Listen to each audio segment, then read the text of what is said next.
Wrath of the Titans adalah film fantasi yang dirilis pada tahun 2012 dan menjadikannya sequel dari film tahun 2010, Clash of the Titans. Film ini menceritakan satu dekade setelah terjadinya peristiwa di film sebelumnya, di mana sekarang para dewa telah kehilangan kendali atas para Titan yang dipenjara. Karena situasinya udah berbalik, Perseus dipanggil, dan kali ini dia mempunyai misi untuk menyelamatkan ayahnya Zeus, sekaligus menyelamatkan umat manusia dari kemunculan para Titan. So, kalau gitu nggak usah lama-lama, duduk yang manis dan selamat menonton. The world needs him.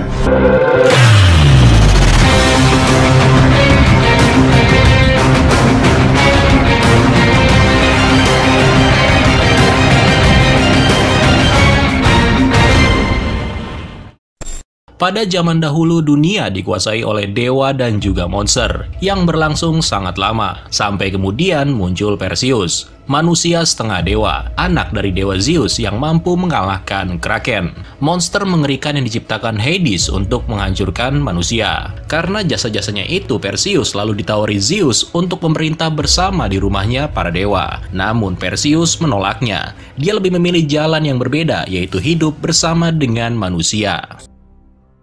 Tepat 10 tahun setelah mengalahkan Kraken, Perseus harus kehilangan istrinya, Io. Dia bahkan sekarang hidup sebagai nelayan bersama dengan putranya yang masih kecil yang bernama Helios. Pada suatu malam, Zeus datang mengunjungi Perseus. Zeus datang bukan tanpa tujuan. Dia kesini untuk meminta bantuan Perseus. Zeus mengatakan kalau sekarang manusia udah nggak pernah lagi berdoa kepada para dewa. Dan itu memang sudah terjadi sejak 10 tahun yang lalu. Namun ada hal lain yang lebih menakutkan, dan itu akan membuat para dewa dan manusia diambang kehancuran. Karena manusia udah nggak berdoa lagi, akibatnya para dewa sedikit demi sedikit kehilangan kekuatan mereka, di mana kemudian mereka akan menjadi makhluk fana. Yang itu berarti mereka tidak dapat lagi menahan tembok Tartarus, sebuah tempat yang jauh dan berada di bawah tanah. Tempat di mana kekuatan dan monster jahat dikurung di dalamnya. Dan salah satu yang paling diwaspadai oleh Zeus adalah Titan Kronos. Zeus membutuhkan semua kekuatan, termasuk bantuan dari Perseus. Namun karena Perseus ini nggak mau terjadi sesuatu dengan keluarganya, dia menolak untuk terlibat. Setelah bertemu Perseus, Zeus lalu pergi menuju ke Tartarus. Di sana dia bertemu dengan saudaranya Hades dan juga Poseidon, serta putranya yang bernama Ares. Kehadiran mereka semua di sini adalah untuk meminta bantuan Hades membangun kembali tembok Tartarus, supaya Kronos nggak bisa melepaskan diri. Tetapi rupanya Hades menolak tawaran tersebut. Hades bersama dengan pasukannya yang dijuluki sebagai Makai menyerang Zeus dan juga Poseidon, sehingga menyebabkan Poseidon harus terluka parah. Ditambah lagi ternyata Ares memilih untuk mengkhianati Zeus, ayahnya sendiri. It has begun.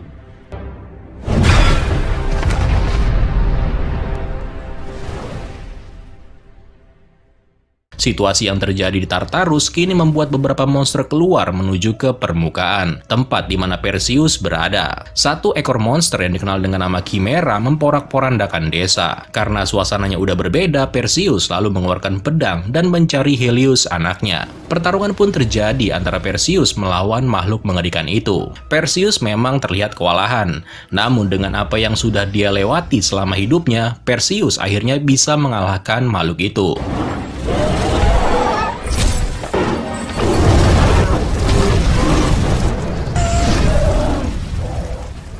Setelah kejadian itu, Perseus lalu berniat pergi ke puncak gunung, tempat manusia dulunya menyembah para dewa. Perseus ingin bertanya kepada Zeus tentang apa yang baru aja terjadi. Sambil mengajak Helios, mereka kemudian sampai di puncak gunung. Tapi belum lama mereka sampai, tiba-tiba muncul Poseidon yang datang dalam keadaan terluka parah. Di sini Poseidon menceritakan kalau Ares dan Hades telah bergabung bersama dengan Kronos untuk membawa malapetaka bagi umat manusia. Poseidon juga mengatakan kalau Zeus telah ditangkap. Dan karena semua dewa yang lain juga menghilang gak tahu kemana, maka sekarang hanya Perseus lah harapan untuk bisa menyelamatkan Zeus. Tapi sebelum melakukannya, Poseidon meminta Perseus untuk pergi mencari anaknya yang bernama Agenor, manusia setengah dewa sama seperti Perseus. Agenor. He's my son.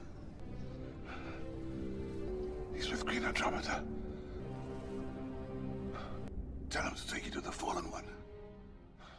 Sebelum mati, Poseidon menyerahkan senjatanya kepada Perseus, yang nantinya akan diberikan kepada anaknya Agenor. Sementara itu di Tartarus, Hades mengungkapkan rencana jahatnya. Mereka berencana membuat kesepakatan dengan Kronos. Mereka akan menguras kekuatan Dewa Zeus untuk melepaskan kembali Kronos. Dan sebagai gantinya, Kronos berjanji akan membiarkan Hades dan Ares untuk tetap hidup abadi. Next, setelah membunuh makhluk yang menyerang desanya, Perseus sekarang berpamitan dengan anaknya. Dia sekarang berencana pergi menemui Ratu Andromeda. Sosok yang di kisah sebelumnya sempat mengajak Perseus untuk hidup bersama. Kemudian setelah itu Perseus tiba di lokasi tempat di mana Andromeda memimpin semua pasukannya untuk menahan setiap kemunculan makhluk-makhluk mengerikan. Dengan reputasi Perseus sebagai pembunuh kraken yang udah dikenal di mana-mana, maka semua pasukan yang lagi berjuang ini sepertinya mendapatkan suntikan moral. Dan bahkan Ratu Andromeda juga menaruh sedikit harapan kepada Perseus. Perseus datang untuk bertemu dengan Agenor, yang kebetulan menjadi tahanan karena dianggap sebagai seorang pembohong sekaligus pencuri. Saat bertemu dengan Agenor, Perseus mengungkapkan kalau dirinya sama seperti Agenor. Perseus lalu meminta Agenor untuk mengantarkannya untuk bertemu dengan seseorang yang bernama Fallen One atau Hephaestus, yang tahu bagaimana caranya menemukan jalan masuk ke Tartarus. Singkat cerita, Perseus, Andromeda, dan Agenor beserta sekelompok pasukan berangkat untuk menemukan The Fallen One di sebuah pulau tersembunyi. If I'm not there in 2 days, Your Majesty. then you can pray. Di perjalanan, Perseus menjelaskan siapa itu The Fallen One atau Hephaestus. Dia adalah dewa pengrajin logam, gunung berapi, dan juga ahli pembuat patung. Dia juga yang menciptakan 3 senjata pusaka para dewa, Zeus, Hades, dan Poseidon, yaitu petir Zeus, garpu rumputnya Hades, dan juga trisula Poseidon. Konon kabarnya jika ketiga pusaka tersebut digabungkan, maka akan terbentuk yang namanya tombak Trium, sebuah senjata yang dapat mengalahkan Kronos.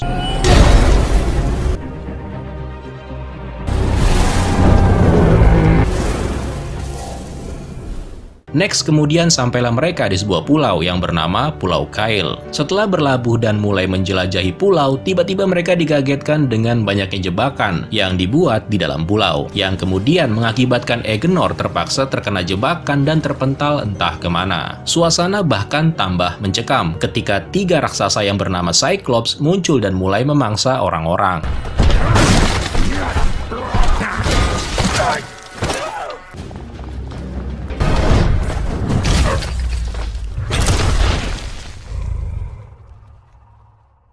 Untungnya ketiga Cyclops ini berhenti melakukan serangan ketika mereka melihat trisula Poseidon yang dipegang oleh Perseus. Nah, dari sana ketiga Cyclops itu lalu membawa Perseus dan teman-temannya untuk bertemu dengan Hephaestus, yang sekarang dia udah nggak menjadi dewa lagi akibat terlibat masalah keluarga antara Zeus dan juga Hades. Hephaestus kemudian bersedia membantu mereka membebaskan Zeus, yang diperkirakan ditahan di bagian tengah penjara Tartarus. Selain jago membuat pusaka para dewa, Hephaestus juga adalah sosok yang merancang Tartarus, mulai dari jalan masuknya, jebakannya, sampai jalan rahasianya. Perjalanan pun dilakukan demi mencapai pintu masuk Tartarus, sebuah jalan masuk di mana ada ratusan pintu dengan labirin yang berukuran besar yang akan mereka lalui untuk bisa sampai ke dalam Tartarus. Nah, ketika mereka akan memasukinya, tiba-tiba Ares, sang dewa perang, muncul. There's our door. Which one are you breaking?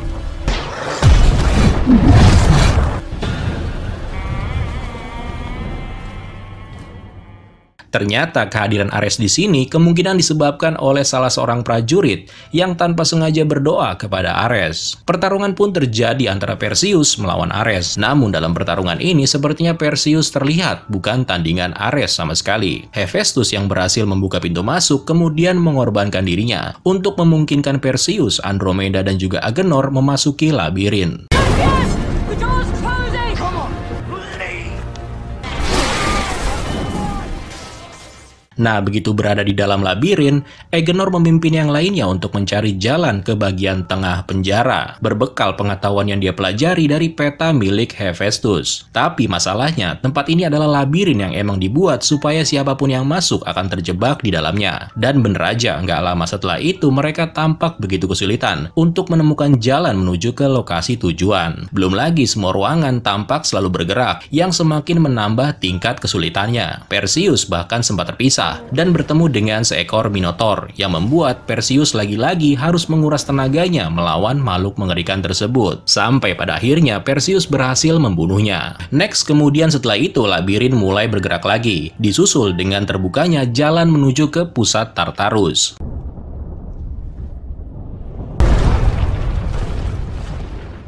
Sementara itu, Kronos kini udah hampir selesai menyerap semua kekuatan yang dimiliki oleh Zeus. Di momen ini, Zeus sempat mengatakan kalau dia sangat menyesal udah membuang Hades ke dunia bawah. Zeus merasa semuanya ini nggak akan terjadi, andai dirinya waktu itu lebih bijak sama si Hades ini. Zeus ini tahu kalau sebenarnya masih ada sisi baik dalam dirinya Hades. Tapi nggak lama setelah itu, tiba-tiba Ares muncul dan menyerang Hades.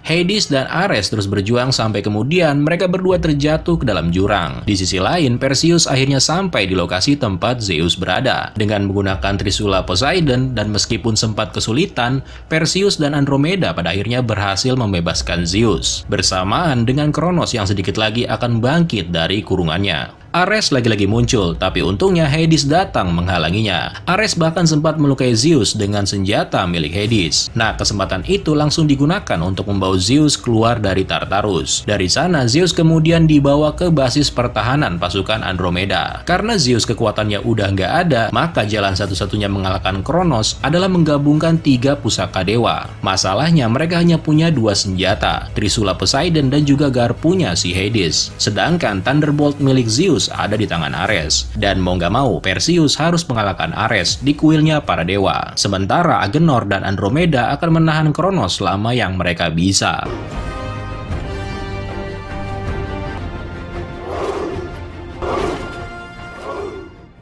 Singkat cerita, sampailah Perseus di kuil dewa, bersamaan dengan Kronos yang muncul ke permukaan. Berikut dengan monster-monster makai yang langsung menyerang pasukan Andromeda.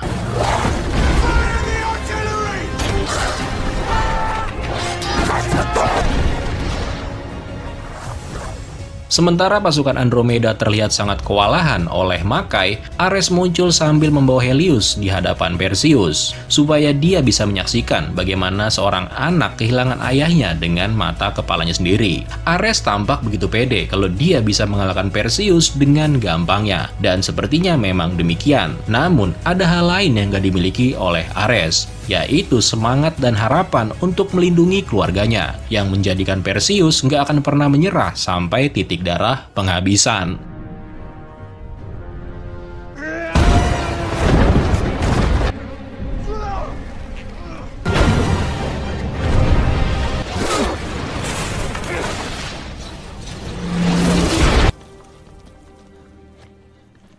Sementara itu, Hades datang ke tempat di mana Zeus sedang sekarat. Dia datang sambil mengatakan kalau dirinya sudah memaafkan segala tindakan Zeus di masa lampau, sambil memberikan sebagian kekuatannya kepada Zeus. Nah, akibatnya Zeus kini bisa bangkit kembali. Meskipun sekarang mereka berdua udah nggak punya senjata pusaka lagi, tapi baik Zeus dan Hades akan bekerja sama untuk menahan Kronos selama yang mereka bisa.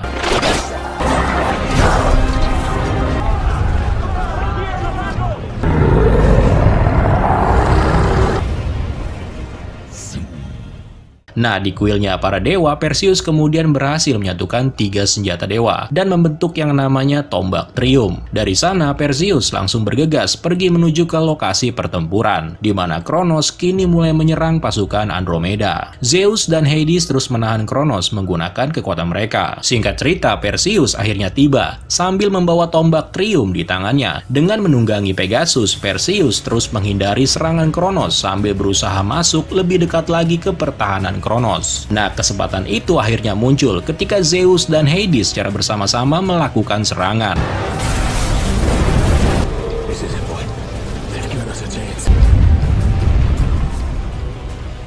Perseus berhasil masuk ke tubuh Kronos lewat mulutnya yang menganga. Dan dari sana, Perseus melemparkan tombak dan kemudian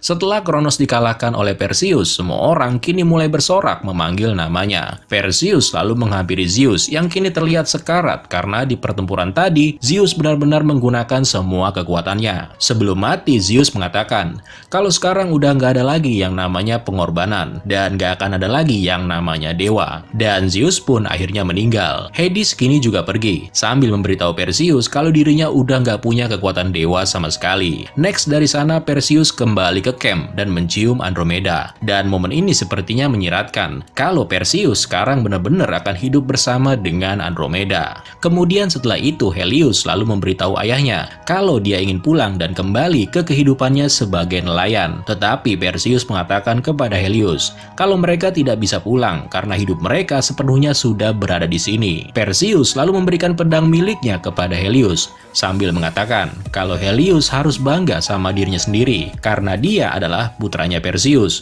cucu dari dewa Zeus.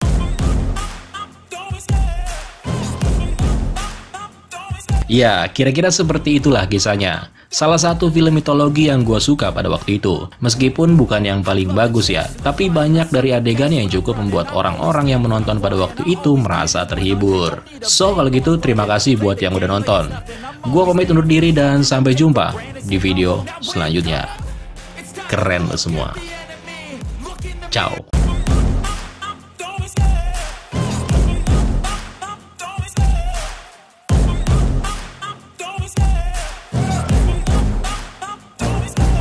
Love the chase and the hunt, and I set the pace when I'm running. I always take what I want and I always give it 100. Don't need a bank, no I'm funded. Play the game like it's nothing. I'm always thankful for something. Don't take for granted, stay humble. Now wake up, it's time to look at the enemy. Look in the mirror if he is no friend to me. It's not working out, maybe it's the chemistry. It's time to break up so I can make a better me. Better believe in your mind, cause it's everything.